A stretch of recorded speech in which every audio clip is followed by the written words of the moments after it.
What's up, everybody? Welcome to Podcast Now. I'm Alex. In this video, I want to talk a little bit about the future for Silent Hill. What is the future? You know, the games that are both confirmed and then the games that I think we probably are going to get. So, firstly, may I just say, I think Silent Hill 2 worked. I mean, I did, by the time you guys are seeing this video, I might have already beaten the game. I did an impressions video a few days ago. Probably a review is already up on the channel. I'm kind of recording these all out of order, but we don't know the sales data, and that's something I'll probably make videos on, as it comes out over the next few weeks. I hope the game does good. I think it deserves to do good. The exclusivity thing might hurt it, might not hurt it, right? We don't really know, but I would say, and I want to give credit where credit's due. Bloober Team, they prove people wrong, but also Konami, this is the beginning. You got Metal Gear, and then hopefully Castlevania. I do think they're going to bring Castlevania back, maybe like Symphony of the Night remake, maybe a new Castlevania. I think that's probably going to be the plan there, but they are starting the redemption arc, and I love redemption arcs. I love underdog stories, and boy, were they in a tough spot for a long time, and they still might be, because if you look at it, Silent Hill Ascension, Silent Hill The Short Message, I actually did not mind that one, but many people absolutely hated it. Total respect. I can respect that, but so far their return to Silent Hill before Silent Hill 2 had been not good at all, not impactful. This feels impactful, but are people actually buying it? Are people actually playing it? We'll find that out as we go. But where does it go from here? Well, there's the two games that are confirmed, right? So Townfall and Silent Hill F, both of which, the issue of talking about both of which is we don't really know, almost anything about either of them. I imagine they've taken almost a one-at-a-time type method, because they've really kind of done that so far. There was somewhat hype for Ascension and the live stream type situation they were doing. That was around first, and then it went to the next thing and the next thing. And the last couple months has been Silent Hill 2, right? It's just been Silent Hill 2. And you imagine you're going to push that through the rest of the year. This is your big, if you're Konami, if you're PlayStation, if you're Bloober Team, this is your Halloween game. This is your holiday game. This is the game that you push the next couple months, right? When you go into 2025, I think Townfall would be up next. And I have excitement for both of them. I don't know. None of us know a lot about either of them, but the hope, for me at least, is that they can continue that positive momentum, right? Because up until this point, didn't really have it, but these were, I think to most people, these were the big three, right? Silent Hill F looked interesting, I think, to a lot of people, myself included. Townfall actually looked, interesting to a lot of people as well. And this game, obviously Silent Hill 2, right? Or the one behind me, I should say. So that's the plan, at least going forward, and what we actually know. In terms of years, I wonder / hope, can you do it yearly? Can you have one of those two games? I would assume Townfall. Could you have them come out in 2025 and then the next one 2026?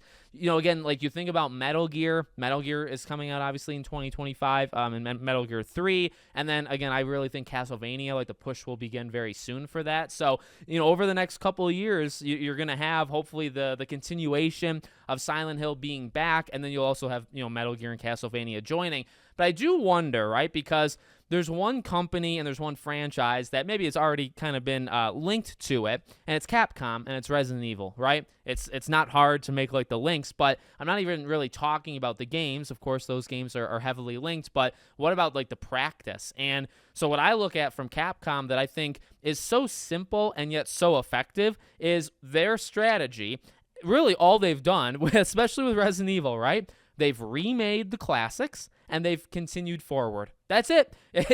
Now they have more of a link, right? You still have the Leons and Claires and all of them still around. For Silent Hill, it's more, kind of broken up. But their general strategy is, hey, let's skip one, but let's do 2, 3, 4, and they're probably going to do 5. They'll probably do Code Veronica. Now, there's a lot of Resident Evil, and I would say probably the difference. Now, I don't know too much about Silent Hill. Okay, I'm not going to sit here and pretend like I'm an expert or anything. I played Silent Hill 2 a few times, and the only other Silent Hill game that I think I've actually played is Book of Memories on the PS Vita, I believe, and that's it. I might have seen Silent Hill 3 being played in front of me, at a friend's house, but my experience with the franchise is very limited. But you look them up, and for my limited knowledge of it, I feel like Resident Evil has had more hits. Now, it's not a competition. I'm not saying it as a competition. I'm saying it in terms of, okay, you follow Resident Evil's lead, and what does that mean? Well, you have a steady diet of new Silent Silent Hill games coming out. And this is,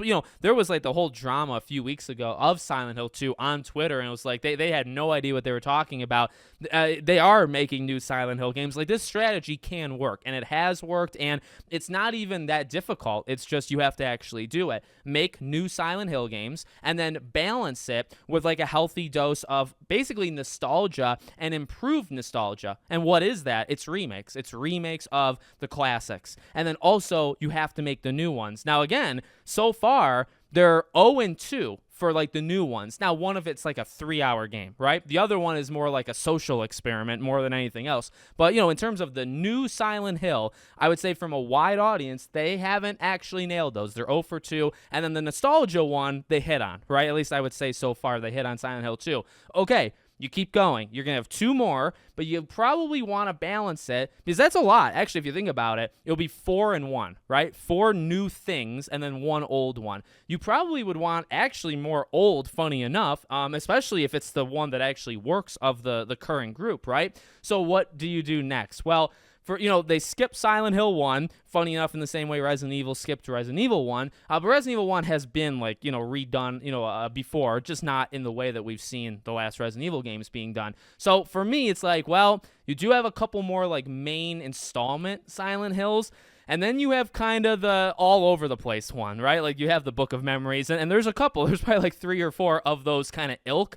Honestly, I think now is probably the time to try them again if you feel like it. But for me, it's probably stick to the numbers, right? Like, I would imagine Silent Hill 3 is next. Either Silent Hill 3 or Silent Hill 1. But it seems like, I don't know what's with the first game in any of these franchises that companies just like completely avoid. But that's what I would do. So in terms of my prediction of what comes next, well, you obviously have the confirmed ones, but I would not be surprised. And I don't know if it'd be Bloober Team. Like, that's Bloober Team might have this newfound confidence and might want to go in a different direction. I would respect that. They have grinded. They have had success. They've had some setbacks, and they had success again, right? So whatever they want to do, I think they've earned, the ability to do what they want.